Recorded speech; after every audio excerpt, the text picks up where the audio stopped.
कैसे हैं मेरे सारे प्यारे बच्चे? बहुत इंपॉर्टेंट चैप्टर आप लोगों के लिए लेकर के आई हूँ वन शॉट और कम से कम समय में पूरा चैप्टर आपका रिवाइज़ करवाने के लिए। मानव जनन, ह्यूमन रिप्रोडक्शन। बात करें बेटा इसके वेटेज की, तो सिर्फ़ एक चैप्टर से हम बात करते हैं। आप ये मान के चलिए इस चैप्टर से आपके 3 क्वेश्चन्स आएँगे नीट में, ठीक है? 12 नंबर पक्के करते हैं इस एक छोटे से वन शॉट के साथ। तो सबसे पहले बेटा आता है इसका इंट्रोडक्शन पार्ट। इंट्रोडक्शन पार्ट में 2 चीज़ें दी गई हैं। पहला ये कि जो ह्यूमन रिप्रोडक्शन होता है, वो सेक्सुअल टाइप ऑफ रिप्रोडक्शन होता है, यानी कि लैंगिक जनन होता है। दूसरा ये कि जो मानव जनन है, इसमें जो ह्यूमन्स होते हैं, ये बच्चे पैदा करते हैं, अंडे नहीं देते हैं ना। तो ये विविपेरस है, यानी कि जरायुज है, ठीक है? तो 2 इम्पोर्टेंट पॉइंट बेटा आपको सबसे पहले पता होना चाहिए कि जो ह्यूमन रिप्रोडक्शन होता है, ये लैंगिक जनन है और दूसरा बेटा ये जरायुज हैं, यानी कि बच्चे पैदा करते हैं विविपेरस से। एक और इम्पोर्टेंट पॉइंट जो आपके इंट्रोडक्शन में दिया गया है, वो ये कि ह्यूमन रिप्रोडक्शन जो पूरा प्रोसेस है, इसके दौरान होने वाले जो भी इवेंट्स हैं, उनको सही क्रम में व्यवस्थित करिए। यहाँ से आपके नीट में भी क्वेश्चन आ चुका है, ठीक है? तो हम सबको पता है बेटा कि जो क्रम है, उसमें सबसे पहले आपके युग्मक निर्माण होता है, ठीक है? सबसे पहले आपका युग्मक जनन होता है। युग्मक जनन होने के बाद वीर्यसेचन होता है, जिससे कि जो अ, शुक्राणु हैं, वो मादा जननांग तक पहुँचते हैं। वीर्यसेचन के बाद मादा जननांग में दोनों का संलयन यानी कि निषेचन होता है। निषेचन के बाद बेटा जो ज़ाइगोट बनता है, जो युग्मनज बनता है, उसमें विदलन होता है। विदलन होने के बाद बेटा अंतररोपण होता है। अंतररोपण होने के बाद गर्भावस्था या हम बोलेंगे कि गर्भधारण हो गया और गर्भधारण होते ही बेटा भ्रूणीय परिवर्धन शुरू हो जाता है, ठीक है? और एक बार भ्रूणीय विकास पूरा हो जाता है, उसके बाद बेटा होता है प्रसव यानी कि डिलीवरी। अब प्रसव होने के बाद बेटा दुग्धस्राव होता है, जिससे माँ अपने बच्चे को पोषण देती है, ठीक है? इसके बाद बढ़ते हैं बेटा आगे नर जनन तंत्र की तरफ। जब हम बात करते हैं जननांग की या जनन तंत्र की, तो कई सारे अंगों से मिलकर के बना एक तंत्र है। तो नर जनन तंत्र में बेटा एक होता है आपका प्राथमिक लैंगिक अंग, जिसको हम प्राइमरी सेक्स ऑर्गन कहते हैं, जिसमें एक जोड़ी वृषण आ जाते हैं। दूसरी तरफ आता है बेटा आपका द्वितीयक जननांग या सेकेंडरी सेक्स ऑर्गन्स, जिसमें बेटा आपकी सहायक नलिकाएँ आ जाती हैं, कुछ ग्रंथियाँ आ जाती हैं और बाह्य जननेंद्रिय, जिसे हम पेनिस या शिश्न कह देते हैं, ठीक है? अब पुरुष जनन तंत्र में कुछ बहुत इंपॉर्टेंट चीज़ें। सबसे पहली इम्पोर्टेंट चीज़ ये कि जो वृषण होते हैं, वो वृषण कोश में उदर गुहा के बाहर स्थित होते हैं। क्यों बाहर स्थित होते हैं? ताकि वृषण के अंदर जो शुक्राणु जनन या शुक्राणु का निर्माण हो सके, उसके लिए उसे बॉडी टेम्परेचर से कम 2 से ढाई डिग्री सेल्सियस कम ताप मिले, ठीक है? इसके लिए बेटा ये उदर गुहा से बाहर वृषण कोश में स्थित होते हैं, ठीक है? वृषण कोश के अंदर बेटा प्रत्येक वृषण के अंदर आपके लगभग 200 से 250 वृषण पालियाँ होती हैं, टेस्टिकुलर लोब्यूल्स। जैसे ये आपका वृषण हो गया, इस वृषण के अंदर बेटा वृषण पालियाँ होती हैं और हर एक वृषण पाली के अंदर लगभग 1 से लेकर के 3 शुक्र जनन नलिकाएँ यानी कि सेमिनिफेरस ट्यूब्यूल्स होते हैं, जिसके अंदर शुक्राणुओं का निर्माण होता है। शुक्राणु निर्माण होने के बाद ये जो आपके शुक्राणु हैं, ये शुक्रजनक नलिकाओं से बाहर निकलते हैं। यहाँ से आपका अगला क्वेश्चन आया नीट में कि शुक्रजनक नलिकाएँ जो होती हैं बेटा या शुक्रजनन नलिकाएँ जो होती हैं, जिन्हें हम सेमिनिफेरस ट्यूब्यूल्स कहते हैं, इन शुक्रजनन नलिकाओं से शुक्राणु निकल कर के कहाँ जाते हैं? तो बेटा ये आते हैं आपके वृषण जालिका में, जिसे हम बोलते हैं रेटिटेस्टिस। वृषण जालिका से निकल कर के बेटा ये पहुँचते हैं आपके वासा एफ्रेंशिया, जिसे हम बोलते हैं शुक्र वाहिकाएँ, ठीक है? वासा एफ्रेंशिया से निकल कर के बेटा ये जाते हैं आपके अधिवृषण यानी कि एपिडाइमिस में। अधिवृषण से होते हुए बेटा ये पहुंच जाते हैं आपकी शुक्रवाहक नलिका, जिसे हम वास डिफरेंस कहते हैं। शुक्रवाहक नलिका जाकर के बेटा खुलती है, ये आपके वृषण कोश से ऊपर की तरफ जाती है और उदर गुहा में जाकर के आपका जो मूत्राशय है, यूरिनरी ब्लैडर, उसके पीछे से आते हुए लूप बनाते हुए आती है और ये नलिका आपकी शुक्राशय सेमिनल वेसिकल से आने वाली नलिका के साथ मिलकर के बनाती है स्खलन नलिका।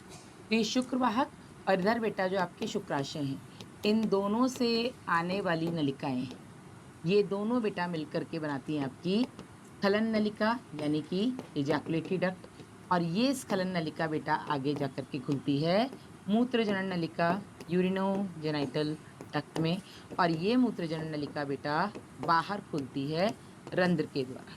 इसी से मूत्र और इसी से शुक्राणु दोनों निकलते हैं। ये बेटा जो मैंने आपको पाथ बताया ये इंपॉर्टेंट है, यहाँ से आपके नीट में 2-3 बार क्वेश्चन आ चुके हैं। आगे बढ़ते हैं। ये जो बेटा रंध्र है इससे जो बाहर निकलता है उसे हम वीर्य कहते हैं यानी कि सीमेन कहते हैं।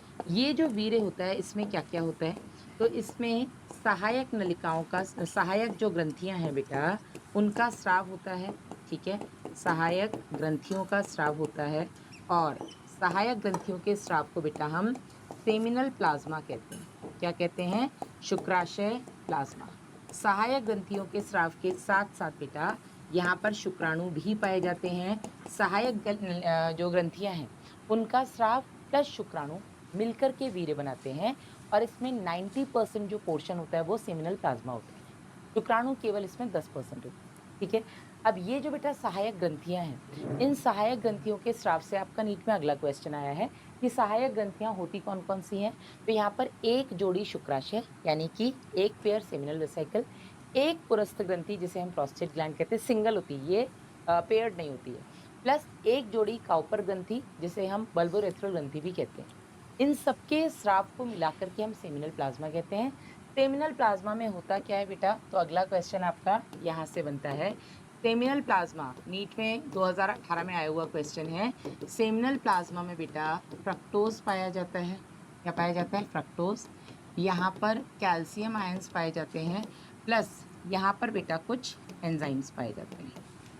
ये आपका नीट में आ चुका क्वेश्चन है। आगे बढ़ते हैं बेटा। अब ये जो आपकी शुक्रजनन नलिकाएं होती हैं, हर एक, मैंने बोला जो वृषण पालिका है, प्रत्येक वृषण पालिका के अंदर 1, 2 या 3 शुक्रजनन नलिकाएं सेमिनिफेरस ट्यूब्यूल्स पाए जाते हैं। इन शुक्रजनन नलिकाओं के अंदर 2 तरीके की कोशिकाएं पाई जाती हैं। एक हो गई आपकी शुक्राणु निर्माण करने वाली कोशिकाएं जिनको हम स्पर्मेटोगोनिया कह देते हैं। दूसरी बेटा यहाँ पर सर्टोली या सस्टेंटाकुलर या नर्सिंग कोशिकाएं पाई जाती हैं।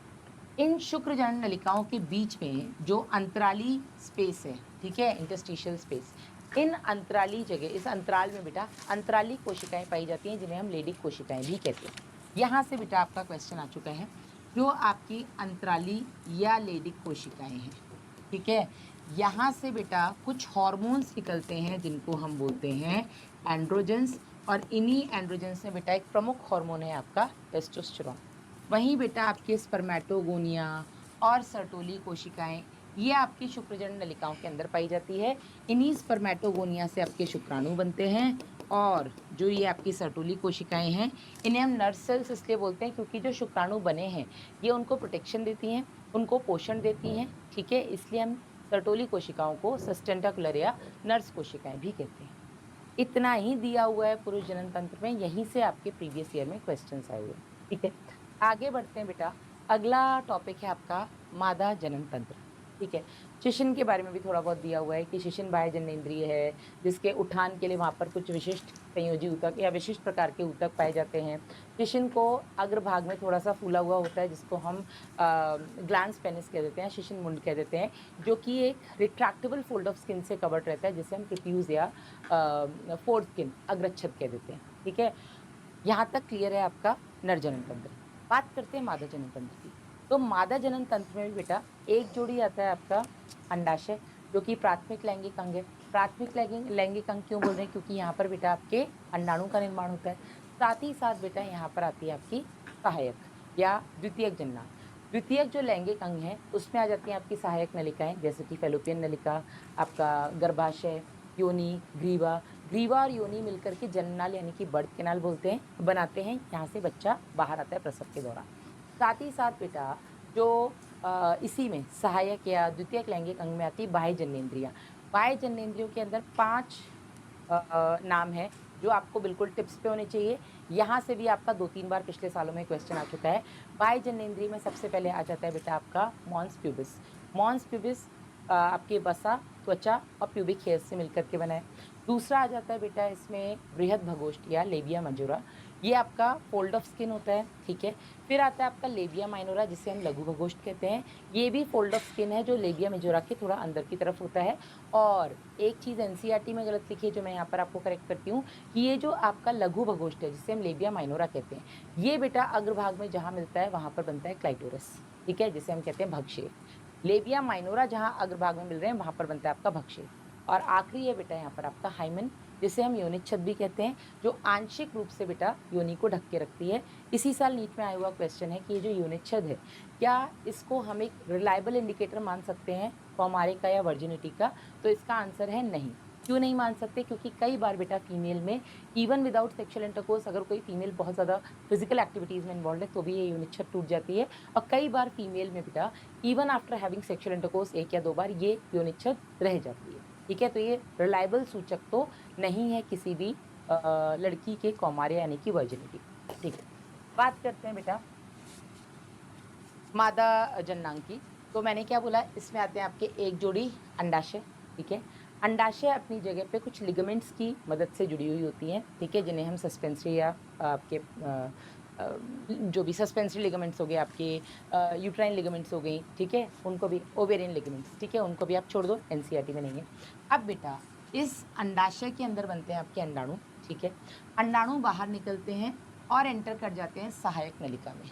सहायक नलिका में सबसे पहले आती है आपकी फेलोपियन नलिका जिसे हम डिंब वाहिनी या आपका फेलोपियन ट्यूब भी बोल देते हैं, अंडवाहिनी भी इसको हम बोल देते हैं। अब इस फेलोपियन नलिका के आपको पार्ट्स पता होने चाहिए। तो सबसे पहले बेटा झल्लरी, जो भी आपका यहाँ पर एग रिलीज हुआ है जिसको हम द्वितीय कंडक बोलते हैं, ये झल्लरी या फिमरी है उसको कलेक्ट करते हैं, ठीक है। उसके बाद बेटा ये जो भाग है इसका फैला हुआ है इसको हम कीपक बोल देते हैं, इनफंडिबुलम बोलते हैं। यहाँ से जाता है बेटा ये सबसे चौड़े भाग में जिसे हम एम्पुला या तुम्बिका बोलते हैं। यही वो भाग है बेटा जहाँ पर अंडाणु और शुक्राणु का संलयन होता है, एम्पुला भाग में। फिर बेटा ये संलयन के बाद आगे जाता है संकीर्णक यानी कि इस्थमस में। ये संकीर्णक आकर के खुलता है गर्भाशय में। गर्भाशय से बेटा क्वेश्चन आता है कि गर्भाशय में जो इसकी भित्ति है ये किससे मिलकर के बनी है? तो गर्भाशय की भित्ति बेटा 3 लेयर में अरेंज होती है। सबसे बाहर वाली बेटा आपकी परिगर्भाशय जिसे हम बोलते हैं पेरीमेट्रियम। बीच वाली बेटा जो सबसे मोटी होती है ये आप देख सकते हैं, इसे हम बोलते हैं मध्य, ठीक है, आपका मायोमेट्रियम। जो मायो मतलब मसल्स, ये बेटा आपकी चिकनी पेशियों की बनी हुई है। और यही बेटा वो चिकनी पेशियों की लेयर है जो हर महीने संकुचन करती है जिसके चलते एंडोमेट्रियम यानी कि अंतःस्तर टूटती है। और यही बेटा आपकी मायोमेट्रियम है जो कि प्रसव के दौरान बहुत ज़्यादा संकुचन करती है जिसकी वजह से वो पेन उठता है, ठीक है। तो जो पीरियड्स के टाइम पे क्रैम्पिंग होती है वो भी इसी मायोमेट्रियम की वजह से होती है। फिर आता है बेटा सबसे अंदर आपकी अंतःस्तर या गर्भाशयी अंतःस्तर जिसको हम यूट्राइन एंडोमेट्रियम बोलते हैं। ये बेटा बहुत ज़्यादा ग्रंथिल होती है, इसमें रक्त वाहिनी या ब्लड सप्लाई रक्त आपूर्ति इसमें बहुत ज़्यादा होती है। तो गर्भाशय की बेटा जो भित्ति है वो 3 लेयर की बनी है, पेरीमेट्रियम, मायोमेट्रियम, एंडोमेट्रियम, बाहर से अंदर की तरफ, ठीक है। इसी गर्भाशय में बेटा अंतरोपण होता है और यहीं पर 9 महीने तक भ्रूण का विकास होता है। गर्भाशय उल्टी नाशपाती के आकार की होती है। गर्भाशय का जो निचला भाग होता है, अंतिम भाग होता है, उसको बेटा हम गर्भाशय ग्रीवा कहते हैं। ये गर्भाशय ग्रीवा आगे ग्रीवानाल में खुलती है, ग्रीवानाल आगे जाकर के योनि में खुलती है और यही ग्रीवानाल और योनि मिलकर के बेटा जन्मनाल बनाते हैं, बर्थ कैनाल, क्योंकि प्रसव के दौरान बच्चा इसी से बाहर निकलता है, ठीक है। तो ये हो गया बेटा आपका पूरा जननांग मादा। ये जो फेलोपियन नलिका होती है बेटा, इसकी जो लंबाई होती है लगभग 10 से 12 सेंटीमीटर की होती है। एनसीईआरटी में डेटा दिया हुआ है इसलिए बता दिया। आपका जो अंडाशय होता है बादाम के शेप का होता है, बादाम के जैसा होता है अंडाकार, 2 से 4 सेंटीमीटर इसकी लेंथ होती है, ठीक है। आगे बढ़ते हैं बेटा। फिर मैंने आपको बता दिया इसमें बाह्य जननेंद्रिय इंपॉर्टेंट है, ठीक है। इसके बाद आती है बेटा इसमें सहायक में स्तन ग्रंथियाँ। ये भी द्वितीय लैंगिक अंग है फीमेल्स के केस में। जो स्तन ग्रंथियाँ होती हैं बेटा ये 2 चीज़ों से मिलके बनती हैं। सबसे पहले तो इसमें पाया जाता है आपका वसा। वसा का जो मात्रा है वो कम ज़्यादा हो सकता है अलग-अलग फीमेल्स में। दूसरा बेटा इसमें पाया जाता है ग्रंथिल ऊतक यानी कि ग्लैंडुलर टिश्यू। जो ग्रंथिल ऊतक है बेटा वो छोटी-छोटी मतलब लगभग 15-20 पालियों में विभाजित होता है और हर एक पाली के अंदर कई सारी दुग्ध बनाने वाली कोशिकाएं पाई जाती हैं और ये कोशिकाएं मिलकर के एक एल्वेलाई यानी कि कूपिका का निर्माण करती हैं। अब ये जो बेटा कूपिका कोशिकाएं हैं, ठीक है, ये कूपिका हो गई। इस कूपिका के अंदर जो आपकी कोशिकाएं हैं ये दुग्ध का निर्माण करके इस अवकाशिका में स्टोर करती हैं और इस अवकाशिका से बेटा दुग्ध जब बाहर निकलता है तो ये निकलता है आपके मेमोरी ट्यूब्यूल्स में। किसमें निकलता है? मेमोरी ट्यूब्यूल्स में। ऐसी कई सारी मेमोरी ट्यूब्यूल्स बेटा आपस में मिलकर के बनाती हैं मेमोरी डक्ट।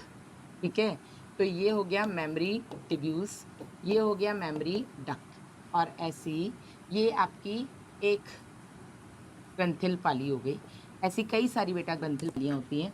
ऐसी कई सारी बेटा मेमोरी डक्ट्स बाहर जब निकलती हैं हर एक पाली से, तो ये मेमोरी डक्ट्स जहाँ मिलती है वहाँ हल्का सा फूला हुआ पोर्शन होता है जिसे हम एम्पुला या तुम्बिका कह देते हैं, और ये एम्पुला आगे दुग्ध वाहिनी यानी कि लैक्टिफेरस डक्ट नाम से आगे चलती है, और ये लैक्टिफेरस डक्ट आगे जाकर के रंध्र में खुलती है जो कि एरियोलर रीजन ऑफ ब्रेस्ट में पाया जाता है, और इसी से बच्चा दूध को सक करता है। ठीक है, तो ये बेटा आपकी कुपिका हो गई। कुपिका के अंदर कोशिकाएं हो गई जो दुग्ध का निर्माण करती हैं, अवकाशिका में स्टोर करती हैं, अवकाशिका से निकलता है आपकी दुग्ध वाहिनी में, दुग्ध नलिका में, दुग्ध नलिका से दुग्ध वाहिनी में, दुग्ध वाहिनी से मिलकर के तुम्बिका बनता है, तुम्बिका आगे जाकर के खुलता है आपके स्तन। ओके, इसको हम स्तन नलिका, स्तन वाहिनी, तुम्बिका और दुग्ध वाहिनी कहेंगे। ठीक है, तो मेमोरी ट्यूब्यूल्स, मेमोरी डक्ट, आपका एम्पुला और लैक्टिफेरस डक्ट इंपॉर्टेंट है, इसलिए बार बार रिवाइज करवा रही हूँ। यहाँ से आपके इंक में क्वेश्चन आ चुका है। इसी के साथ खत्म होता है आपका मादा जनन तंत्र। नेक्स्ट टॉपिक आता है आपका युग्मक जनन। तो युग्मक जनन मतलब कि युग्मकों का निर्माण, नर के अंदर शुक्राणु का, मादा के अंदर अंडाणु का। युग्मक निर्माण जो होता है वो नर और मादा में अलग अलग टाइम पर अलग अलग तरीके से होता है। इन जनरल अगर हम इसको देखें बेटा, तो ये छोटा सा एक फ्लो चार्ट आपकी सामने दिया हुआ है। यहाँ पर आप देखेंगे नर के अंदर होने वाला शुक्राणु का निर्माण और मादा के अंदर होने वाला अंडाणु का निर्माण। जो शुक्राणु का निर्माण होता है बेटा वो एक बार नर में शुरू होता है किशोरावस्था के साथ, और काफी लंबे समय तक, मतलब 80-90 साल तक जब तक वो होते हैं तब तक वो चलता है। ठीक है, शुक्राणु का जो निर्माण होता है बेटा, ये जो पूरी साइकिल है शुक्र जनन की, ये एक बार शुरू होती है तो लगभग 1.5-2 महीने में पूरी खत्म हो जाती है, इनफैक्ट 2-2.5 महीने में। ठीक है, और उसके बाद फिर से नई साइकिल शुरू होती है। अंड जनन जो होता है बेटा, ये एक बच्ची के जन्म से पहले शुरू हो चुका होता है और लगभग 45-50 साल तक ये कंटिन्यू रहता है। अंड जनन जो होता है वो रुक रुक कर होने वाली प्रक्रिया है। बच्ची के जन्म से पहले शुरू हो गई, जन्म से पहले ही रुक गई। फिर जब आर्तव चक्र शुरू होता है किशोरावस्था के साथ, तो हर महीने चलती है, फिर रुक जाती है। अगर शुक्राणु आकर के द्वितीय कंडक के अंदर प्रवेश करेगा तो ये कंप्लीट होगी, अदरवाइज नहीं। ठीक है, जो शुक्राणु जनन होता है बेटा, इसमें जितने भी विभाजन होते हैं, चाहे वो समसूत्री विभाजन हो, अर्धसूत्री विभाजन हो, सब एक जैसे होते हैं। लेकिन अंड जनन के दौरान बेटा जो भी समसूत्री, जो अर्धसूत्री विभाजन होते हैं, वो एक जैसे नहीं होते हैं। ठीक है, यहाँ पर एक बड़ी कोशिका बनती है, एक छोटी कोशिका बनती है जिसको हम ध्रुवीय पिंड कह देते हैं, और ये असमान विभाजन होता है। ठीक है, जो शुक्राणु जनन होता है बेटा, ये किशोरावस्था के साथ शुरू होकर के 80-90 वर्ष का जब तक वो आदमी होता है तब तक चलता है। ये बेटा एक पर्टिकुलर एज में आकर के रुक जाता है, क्योंकि तब तक सारे के सारे के जो फॉलिकल्स होते हैं वो नष्ट हो चुके होते हैं। ठीक है ना। अब यहाँ पर बेटा एक और इम्पॉर्टेंट चीज़ है जो मैं आपको यहीं पर बता देती हूँ, कि जो आपका शुक्राणु जनन है, यहाँ पर जो स्पर्मेटोगोनियाज हैं, इनमें बेटा माइटोसिस होता है, समसूत्री विभाजन। ठीक है, क्या होता है इनमें? माइटोसिस होता है। किसमें? स्पर्मेटोगोनिया में। ठीक है, इनमें बेटा होता है माइटोसिस, ये 2n होती हैं। माइटोसिस के चलते बेटा जो स्पर्मेटोगोनियाज बनते हैं, टाइप ए टाइप बी, इनमें से कुछ ऐसे स्पर्मेटोगोनियाज हैं जो वृद्धि अवस्था में जाते हैं, और वृद्धि अवस्था में जाने के बाद बेटा ये आकार बढ़ाते हैं और यहाँ पर बन जाते हैं आपके प्राथमिक शुक्रजनक कोशिकाएं या प्राइमरी स्पर्मेटोसाइट्स, इनको हम बोल देते हैं। क्योंकि बेटा ये माइटोसिस से बनी है तो इनमें गुणसूत्र की संख्या कितनी होगी? 2n होगी।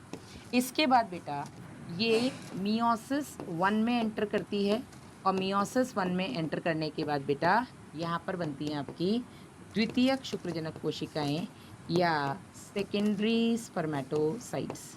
ठीक है, ये जो द्वितीयक शुक्रजनक कोशिकाएं होती हैं बेटा, क्योंकि यहाँ पर मियोसिस 1 हो गया है, ठीक है, अर्धसूत्री विभाजन होता है, ये सारी आपकी एन हो जाएंगी। आगे ये जो बेटा आपकी द्वितीयक शुक्रजनक कोशिकाएं हैं, जब ये मियोसिस 2 कंप्लीट करेंगी, तो मियोसिस 2 कंप्लीट होने के बाद जो कोशिकाएँ बनेंगी, इन्हें हम बोलेंगे बेटा स्पर्मैटिड्स। क्या बोलेंगे? स्पर्मैटिड्स, या इनको हम शुक्राणु प्रसू भी बोल देते हैं। इन्हें हम शुक्राणु प्रसू भी बोल देते हैं। और ये स्पर्मैटिड्स भी बेटा कैसी होंगी? एन होंगी। अब इन्हीं स्पर्मैटिड से जो अगली कोशिकाएँ बनती हैं, ये बनते हैं बेटा आपके एक्चुअल में शुक्राणु। ठीक है, ये क्या बनते हैं आपके एक्चुअल में? शुक्राणु। और ये जो शुक्राणु हैं, ठीक है, ये भी आपके एन होते हैं। शुक्राणु और शुक्राणु प्रसू में उनकी संरचना का अंतर होता है, डिफरेंशिएशन हो जाता है स्ट्रक्चर का। ठीक है, जो आपके शुक्राणु प्रसू होते हैं ये गति नहीं कर सकते, लेकिन शुक्राणु गति कर सकते हैं। शुक्राणु प्रसू से शुक्राणु बनने की जो प्रक्रिया है बेटा, इसको हम बोलते हैं स्पर्मियोजेनेसिस। नीट में आ चुका क्वेश्चन है, और एक्चुअल में शुक्राणु जनन यही होता है। पूरी स्पर्मेटोजेनेसिस की जो प्रक्रिया है, स्पर्म्स निर्माण की जो पूरी प्रक्रिया है, इसको हम बोलते हैं शुक्र जनन। ठीक है, स्पर्मेटोजेनेसिस। शुक्राणु प्रसूत से शुक्राणु बनने की जो प्रक्रिया है, इसे हम बोलते हैं शुक्राणु जनन या स्पर्मियोजेनेसिस। इसके बाद बेटा ये जो शुक्राणु बने हैं, ये आकर के सर्टोली कोशिकाओं में धस जाते हैं, इनके शीर्ष, ठीक है, जहाँ पर उन्हें प्रोटेक्शन, नरिशमेंट ये सब मिलता है। और इसके बाद बेटा सर्टोली कोशिकाओं से इनको जो अवकाशिका है आपकी शुक्रजनक नलिका की, उसमें रिलीज किया जाता है। ठीक है, इस शुक्रजनक नलिका से इन शुक्राणुओं को बाहर निकाला जाता है। इस प्रक्रिया को हम स्पर्मिएशन कहते हैं। ठीक है, यहाँ से जब ये बाहर निकाली जाएंगी, इसको हम स्पर्मिएशन कहते हैं। एनसीईआरटी बेटा इसको वीरसेचन बोल देती है, पर एक्चुअल में ये वीरसेचन नहीं है। तो आप इंग्लिश का टर्म याद रखिएगा, स्पर्मियोजेनेसिस, स्पर्मेटोजेनेसिस और स्पर्मिएशन। यहाँ से आपके नीट में 3 बार क्वेश्चन आ चुका है, अगर हम इन टोटल शायद 4 बार भी आ चुका है। ठीक है, ये आपको क्लियर हो गया स्पर्मेटोजेनेसिस। अब इसी शुक्राणु की ज़रा संरचना भी देख लेते हैं। तो शुक्राणु का एक होता है शीर्ष भाग, एक होता है ग्रीवा यानी कि नेक, फिर होता है उसका मध्य भाग, फिर आती है उसकी पूंछ। जो इसका शीर्ष होता है, इसमें एक होता है आपका केंद्रक जो कि एन होता है। केंद्रक के आगे होता है अग्रपिंडक जिसको हम एक्रोजोम बोलते हैं। इसके अंदर बेटा वो सारे एंजाइम्स होते हैं जो कि निषेचन में मदद करते हैं। अंडाणु के जितने भी जो द्वितीय कंडक है उसके जो भी आवरण है, उनको बेटा भेदने में वो सारे एंजाइम्स रोल प्ले करते हैं जो अग्रपिंडक में पाए जाते हैं। ठीक है, फिर जो इसका ग्रीवा भाग है, इस ग्रीवा भाग में या जो शीर्ष है, शीर्ष और ग्रीवा में मिलाकर के यहाँ पर 2 सेंट्रियोल पाए जाते हैं। ठीक है, प्रॉक्सिमल और डिस्टल सेंट्रियोल। प्रॉक्सिमल सेंट्रियोल बेटा विदलन में मदद करता है, डिस्टल सेंट्रियोल से एक्सियल फिलामेंट निकलता है। जो इसका मध्य भाग होता है, मध्य भाग में बेटा बहुत सारे माइटोकॉन्ड्रिया स्पाइरली अरेंज्ड होते हैं, और इस स्पाइरली अरेंज्ड माइटोकॉन्ड्रिया को बेटा हम नेबिन कर्न कहते हैं। फिर आता है बेटा ये पूंछ भाग। पूंछ बेटा इसको गति में मदद करती है। माइटोकॉन्ड्रिया ऊर्जा बनाते हैं जिससे कि इसको गति मिलती है। ठीक है ना, ये हो गया बेटा शुक्राणु की संरचना। अब इस पूरे शुक्राणु जनन में कुछ हार्मोन्स का बहुत इंपॉर्टेंट रोल है, जल्दी से बता देती हूँ। हाइपोथैलेमस से आता है गोनाडोट्रोपिन रिलीजिंग हार्मोन, जिसके कहने पर अग्रपीयूष ग्रंथि से निकलता है गोनाडोट्रोपिन यानी कि एलएच और एफएसएच। एलएच जिसको हम ल्यूटिनाइजिंग हार्मोन या इंटरस्टिशियल सेल स्टिमुलेटिंग हार्मोन कहते हैं, ये आकर के काम करते हैं लेडिक कोशिकाओं पर, और लेडिक कोशिकाओं से कुछ एंड्रोजेंस रिलीज करवाते हैं जैसे कि टेस्टोस्टेरोन। ठीक है, और भी नरजनन हार्मोन। साथ ही साथ जो एफएसएच है बेटा, ये एफएसएच आकर के सर्टोली कोशिकाओं को प्रेरित करती है, और सर्टोली कोशिकाओं से एक निकलता है एंड्रोजन बाइंडिंग प्रोटीन, जिससे कि एंड्रोजेंस आकर के जुड़ते हैं, और ये मतलब सर्टोली कोशिकाएं और इधर से आए हुए एंड्रोजेंस ये मदद करते हैं इस पूरी शुक्रजनक की या शुक्रजनन की जो प्रक्रिया है उसमें। ठीक है, यहीं से एक इनेबिन हार्मोन भी निकलता है जो इस प्रक्रिया को रोकता है। ये हो गया आपका शुक्रजनन। बात करें बेटा आपके अंडजनन की, तो अंडजनन की प्रक्रिया एक बच्ची के जन्म से पहले शुरू हो जाती है, और इसमें भी बेटा जो कोशिकाएं हैं इनको हम पूगोनिया कहते हैं। ठीक है, बच्ची के जन्म के बाद कोई भी नया अंडाणु या फॉलिकल नहीं बनता है। इन पूगोनिया से बेटा माइटोसिस होता है। माइटोसिस में बेटा ये अपनी संख्या को बढ़ाते हैं। ठीक है, और इन्हीं में बेटा कुछ वृद्धि अवस्था में चले जाते हैं। वृद्धि अवस्था में जाने के बाद बेटा ये बनाते हैं आपका 1 डिग्री मतलब प्राइमरी oocyte। ठीक है, ये जो प्राइमरी अंडजनक कोशिकाएं हैं ये मियोसिस 1 में एंटर तो करती हैं, लेकिन मियोसिस 1 में एंटर करने के बाद ये प्रोफेज 1 के डिप्लोटीन अवस्था में धस जाती हैं या फंस जाती हैं, और ये ऐसी ही फंसी रहती हैं बच्ची के जन्म तक, जन्म के बाद किशोरावस्था तक। और इसको प्राइमरी ओसाइटी अभी हम बोलेंगे, ठीक है। ये आपका प्राइमरी ओसाइटी है जो कि मियोसिस 1 के, प्रोफेज 1 के डिप्लोटिन अवस्था में। ये सब कुछ बच्ची के जन्म से पहले हो रहा है, ठीक है। अभी बच्ची पैदा नहीं हुई है तब ये सब कुछ हो चुका है। जन्म के बाद किशोरावस्था तक यही सब चलता रहता है। जो बनी हुई फॉलिकल्स है ये भी नष्ट होने लग जाती हैं। अब हम बात करते हैं किशोरावस्था के बाद। किशोरावस्था के बाद बेटा जो भी ये प्राइमरी oocytes है ये मियोसिस 1 कंप्लीट करती हैं, ठीक है। ये मियोसिस 1 कंप्लीट करती हैं और यहाँ पर बनती है सेकेंडरी oocyte, प्लस यहीं पर बनता है एक छोटा सा फर्स्ट पोलर बॉडी, या इसको हम प्रथम ध्रुवीय पिंड कहेंगे, ठीक है। इस फर्स्ट पोलर बॉडी का क्या होता है हमें नहीं पता। कोई कहता है कि ये मियोसिस 2 में एंटर करती है, तो कोई कहता है ये नष्ट हो जाती है। नष्ट हो जाती है ज़्यादा सही। जो सेकेंडरी oocyte है बेटा, ये सेकेंडरी oocyte मियोसिस 2 में एंटर तो करती हैं, लेकिन मियोसिस 2 के मेटाफेज 2 में ये रुक जाती हैं या फंस जाती हैं। मियोसिस 2 के मेटाफेज 2 में ही फंस जाती हैं और फंसी ही रहती हैं अगर शुक्राणु नहीं आए तो, ठीक है। और अगर शुक्राणु आ गया तो उस कंडीशन में बेटा, अगर शुक्राणु आ गया उस कंडीशन में ये जो आपका सेकेंडरी oocyte है ये अपना मियोसिस 2 कंप्लीट करता है और मियोसिस 2 कंप्लीट करने के बाद एक तरफ बनता है अंडाणु जिसे हम ओवम कहेंगे, ऊटिड कहेंगे। दूसरी तरफ छोटी सी बनती है सेकेंड पोलर बॉडी। अब इसका भी क्या होता है हमें नहीं पता, ठीक है ना। तो oogenesis केवल तब कंप्लीट होती है, ये जो मैंने आपको बताया कि अगर शुक्राणु जनन शुरू हुआ है तो खत्म होगा 2-2.5 महीने में, लेकिन अंड जनन केवल और केवल तब खत्म होगा जब शुक्राणु सेकेंडरी oocyte के अंदर प्रवेश करेगा, ठीक है। ये हो गया बेटा आपका स्पर्मेटोजेनेसिस और oogenesis। oogenesis की भी अगर हम हार्मोनल प्रक्रिया देखें या हार्मोनल नियमन कैसे होता है उसको अगर हम देखें तो सीधी है। आपके हाइपोथैलेमस से गोनाडोट्रोपिन रिलीजिंग हार्मोन आता है जिसके कहने पर अग्रपीयूष ग्रंथि से LH और FSH निकलता है।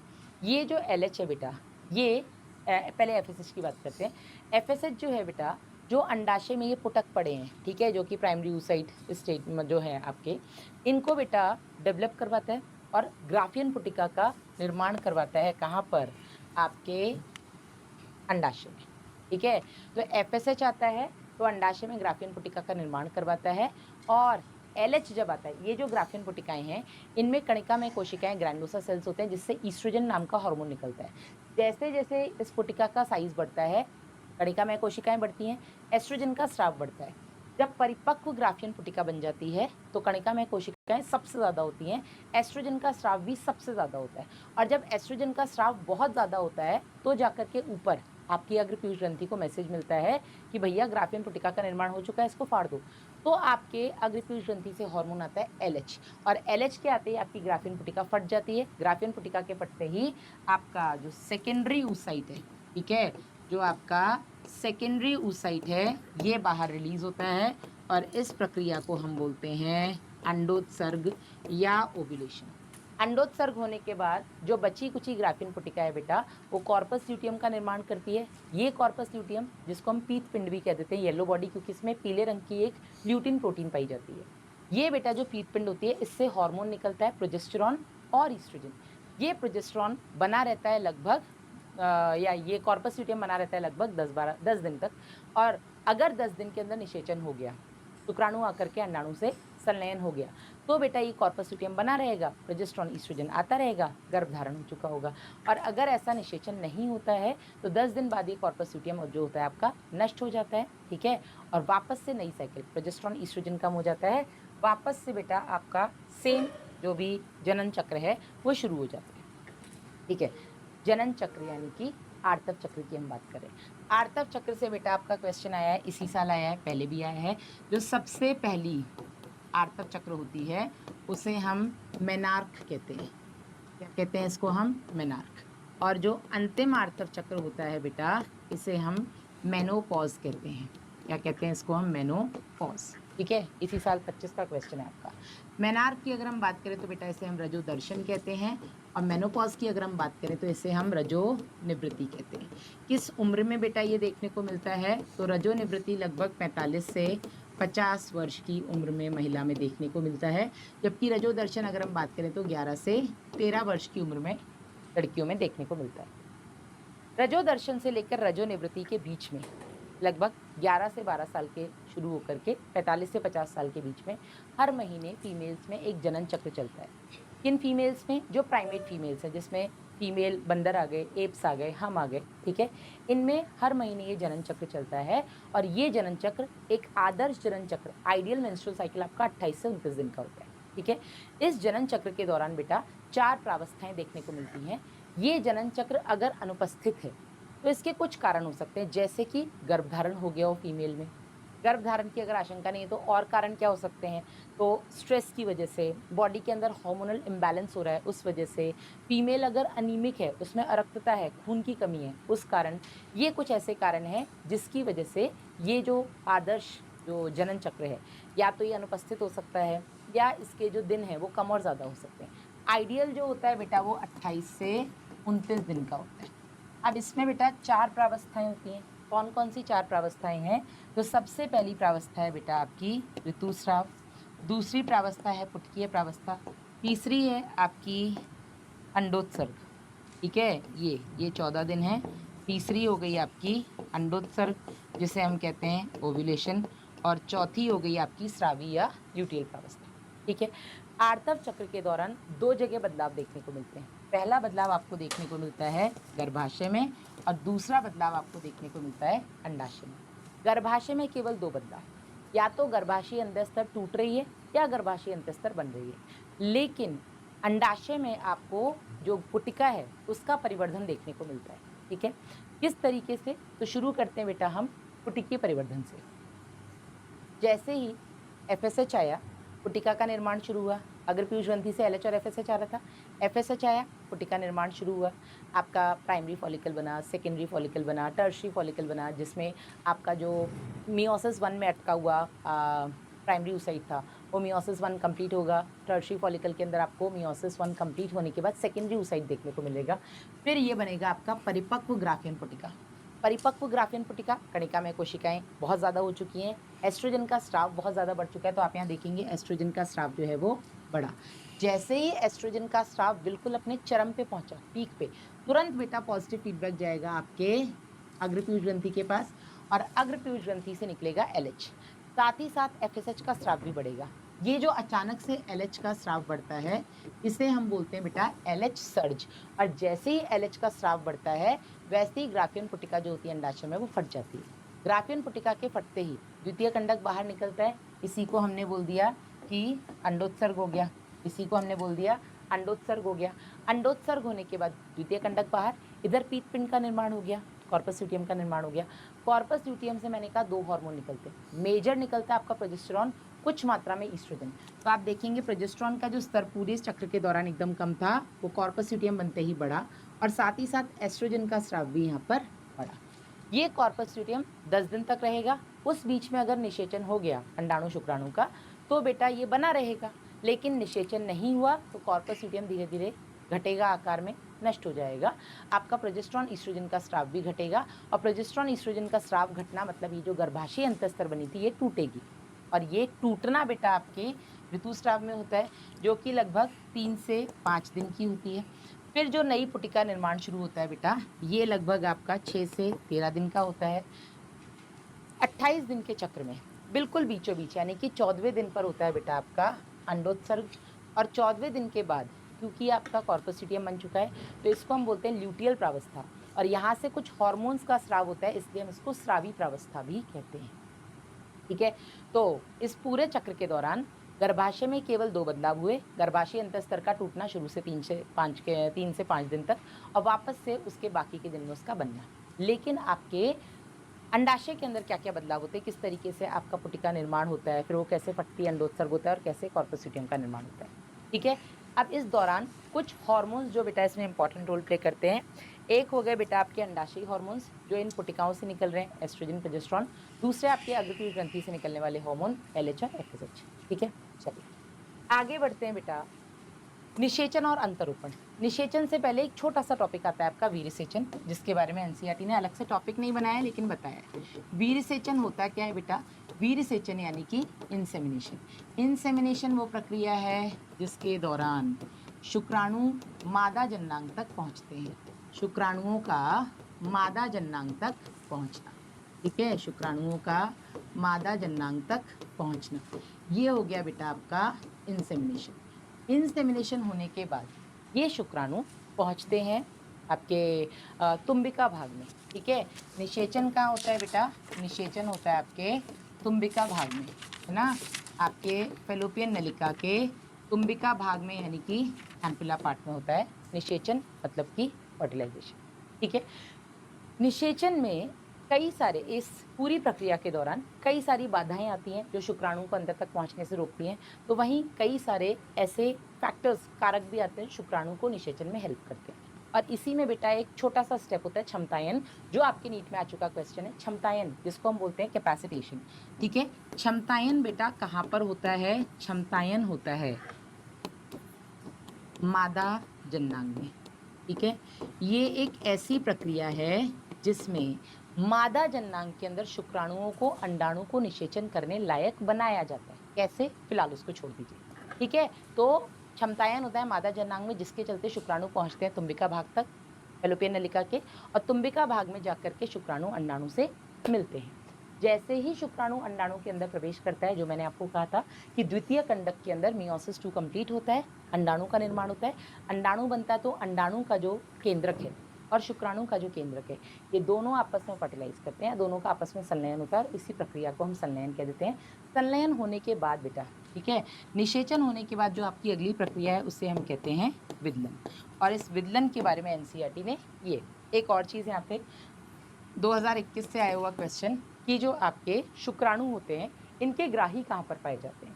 तो इनके ग्राही बेटा इस ज़ोना पेलुसिडा परत पर पाए जाते हैं, ठीक है। इसमें ज़ोना पेलुसिडा जो परत होती है बेटा आपके अंडाणु के बाहर का आवरण, इस ज़ोना पेलुसिडा आवरण पर शुक्राणु के ग्राही पाए जाते हैं, जिससे जाकर के शुक्राणु बाइंड करते हैं, ठीक है। चलिए आगे बढ़ते हैं बेटा। जैसे ही निषेचन हुआ आपके इस तुम्बिका भाग में, ये क्या है बेटा आपका तुम्बिका भाग, ठीक है। तुम्बिका भाग सबसे चौड़ा भाग होता है फेलोपियन नलिका का, और तुम्बिका भाग में बेटा निषेचन होने के बाद ये जो आपका युग्मनज बना, ठीक है, क्या बना? युग्मनज, युग्मकों के मिलने से बना युग्मनज। ये युग्मनज बेटा संकीर्णक की तरफ बढ़ते बढ़ते इसके अंदर माइटोसिस शुरू होता है। माइटोसिस यानी कि समसूत्री विभाजन। ये समसूत्री विभाजन थोड़े थोड़े अंतराल में रिदम में एक होते हैं, ठीक है।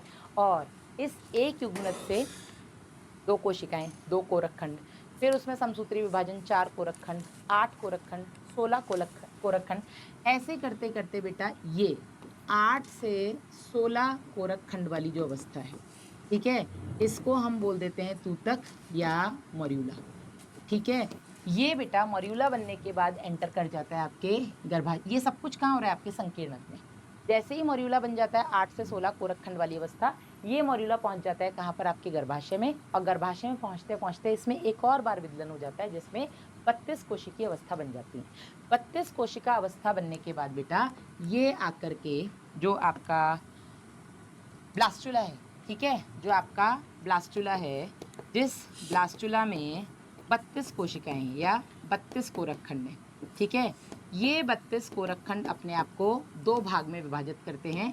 एक बनते हैं बेटा यहाँ से कोशकोरक कोशिकाएं, और दूसरा बनता है बेटा यहाँ पर अंतर कोशिका समूह। नीट में आ चुका क्वेश्चन है, इसलिए अलग से हाईलाइट कर रही हूँ। जो कोशकोरक कोशिकाएं होती हैं बेटा, ये मदद करती हैं अंतर रोपण में। यहाँ से बनते हैं आपके जरायु अंकुरक कोरियोनिक विलाई, उंगलीनुमा संरचनाएं, जो कि जाकर के गर्भाशय अंतस्तर में धंसती हैं। इसी प्रक्रिया को हम अंतरोपण बोलते हैं। तो जो आपका ये कोरक खंड है, ठीक है, या जो आपका ब्लास्टुला है, ब्लास्टोसिस्ट जिसको हम बोल देते हैं, इसमें गुहा बन जाती है। ये जाकर के जब गर्भाशय अंतस्तर में धंस जाता है, इसी प्रक्रिया को बेटा हम बोलते हैं अंतरोपण। अंतरोपण होने के बाद बेटा जो गर्भाशय अंतस्तर है, ये भी इसको पूरी तरीके से ढक लेता है, और फिर होता है बेटा अपरा का निर्माण। क्या होता है फिर होता है आपका अपरा का निर्माण। तो सगर्भता होते ही, जैसे ही बेटा अंतरोपण हुआ, अंतरोपण होना मतलब हम बोल देते हैं कि सगर्भता, यानी कि फीमेल ने अब कंसीव कर लिया। कंसीव करने के बाद बेटा बनता है अपरा, ठीक है, जैसे हम बोलते हैं प्लेसेंटा। क्या होता है प्लेसेंटा? तो प्लेसेंटा एक तरीके से माँ और जो परिवर्तित भ्रूण है, इन दोनों के बीच में एक संयोजक कड़ी है, ठीक है? अप्रा के कई सारे काम होते हैं। यहाँ से आपके नीट में आ चुका क्वेश्चन है। अप्रा सबसे पहले बच्चे को जो भी ज़रूरी चीज़ें हैं, पोषक पदार्थ, ऑक्सीजन वो देता है। भ्रूण से जो परिवर्तित होता है वो भ्रूण है, उससे जो भी वेस्ट है, नाइट्रोजनी अपशिष्ट या कार्बन डाइऑक्साइड, ये सब कुछ लेकर के जाता है।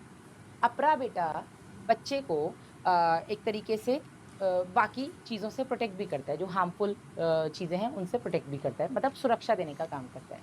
अपरा जो होता है ये टेम्पररी एंडोक्राइन ग्लैंड, एक अस्थायी अंतःस्रावी ग्रंथि की तरह काम करता है। इससे कई सारे हार्मोन्स रिलीज होते हैं। कौन-कौन से बेटा? सबसे पहले HCG human chorionic gonadotropin, HPL human placental lactogen, यहाँ से निकलता है बेटा एस्ट्रोजन और यहाँ से निकलता है आपका प्रोजेस्टेरॉन। ये कुछ ऐसे हार्मोन्स हैं जो आपके अपरा से निकलते हैं, ठीक है? इसके अलावा जब प्रेगनेंसी खत्म होने के समय पे आती है, मतलब बिल्कुल एंड में पहुंचती है, तब एक और हार्मोन निकलता है बेटा रिलैक्सिन, ये भी इंपॉर्टेंट है। और ये आता है बेटा आपके अंडाशय से।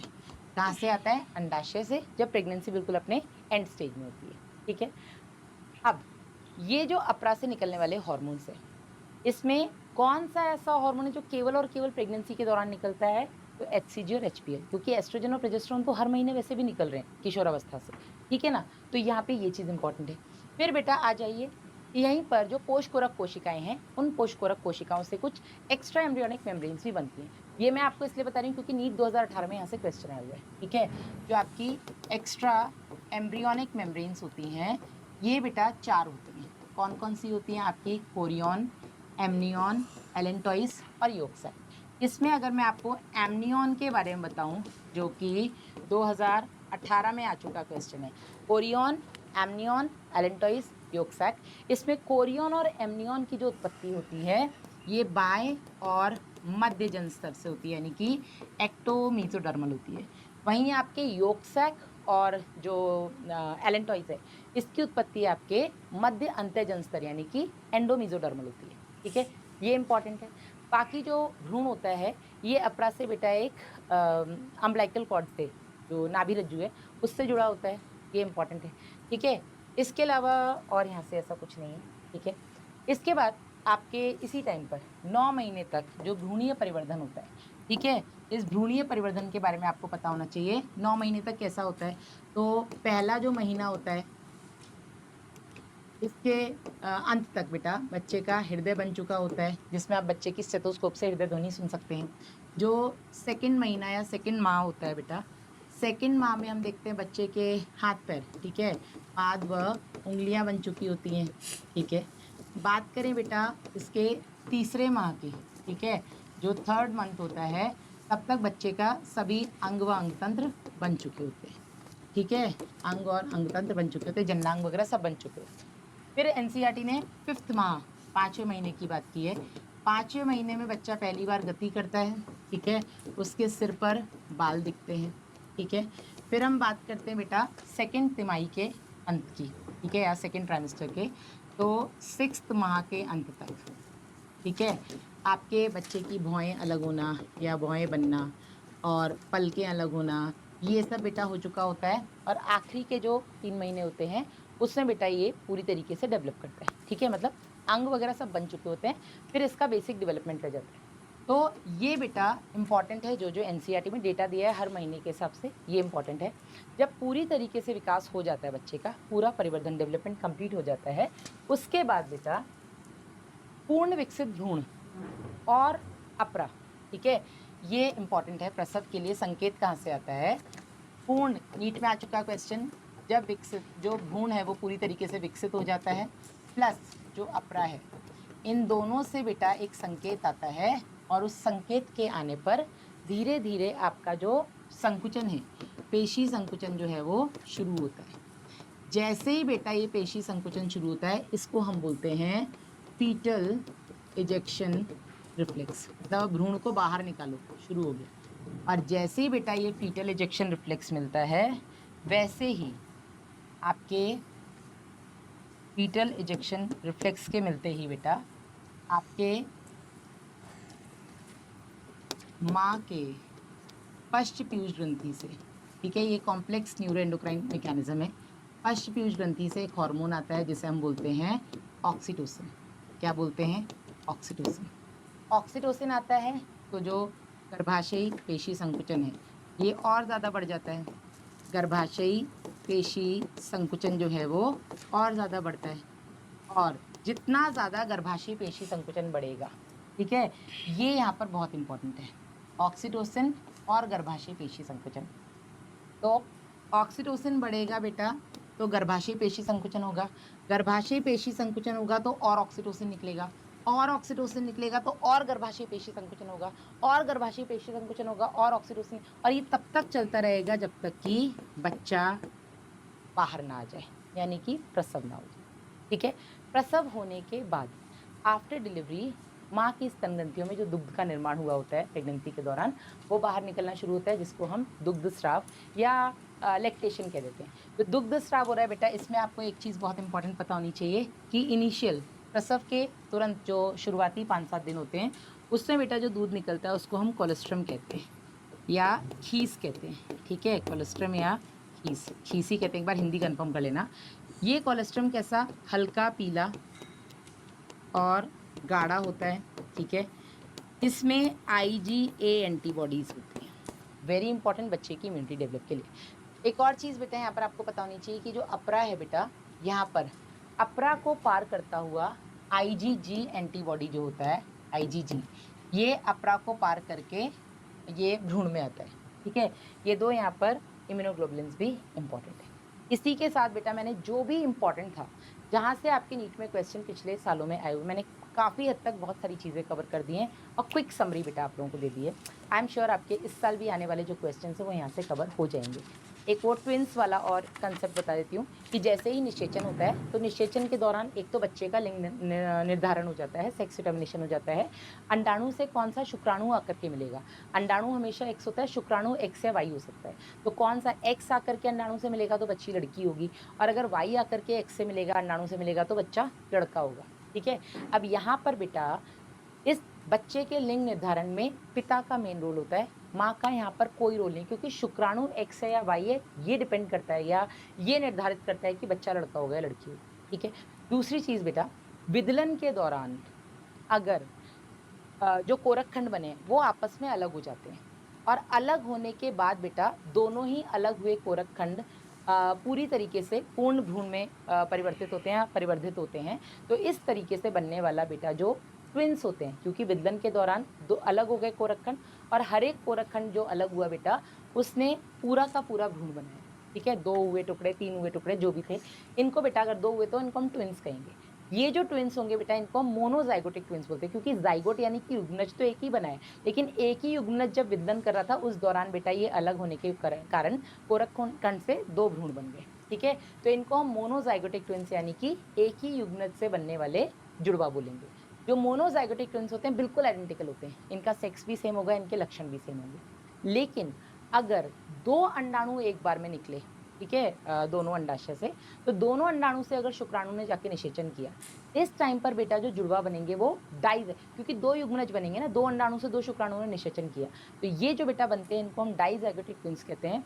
डाइजाइगोटिक ट्विंस जो होते हैं इसमें 2 युग्मनज बने, अब 2 युग्मनज दोनों लड़का भी हो सकते हैं, दोनों लड़की भी हो सकते हैं, या एक लड़का एक लड़की भी हो सकते हैं, और ये जो बेटा आपके जुड़वा बनेंगे ये लक्षण में बिल्कुल अलग होंगे। जरूरी नहीं है कि 2 लड़के हैं तो बिल्कुल कॉपी होंगे, कॉपी नहीं होंगे। ठीक है, यहाँ पर 2 लड़के एक साथ होंगे लेकिन दोनों के लक्षण अलग होंगे। ठीक है, 2 लड़कियां होंगी, लक्षण अलग, या एक लड़का एक लड़की भी हो सकता है, लेकिन मोनोजाइगोटिक ट्विंस में सेक्स भी सेम होगा, कैरेक्टर्स भी सेम। ठीक है, तो मैंने 48 मिनट 49 मिनट्स में आपका पूरा चैप्टर कवर कर दिया है। दिस इज इट, सारे इंपॉर्टेंट मैंने टॉपिक्स और इवन नीट में आए हुए क्वेश्चन जिन जिन लाइन से आए थे मैंने वो भी आपके कवर करवा दिए। हार्मोनल कंट्रोल बहुत इंपॉर्टेंट था। अपना ध्यान रखिएगा, bye bye, all the best.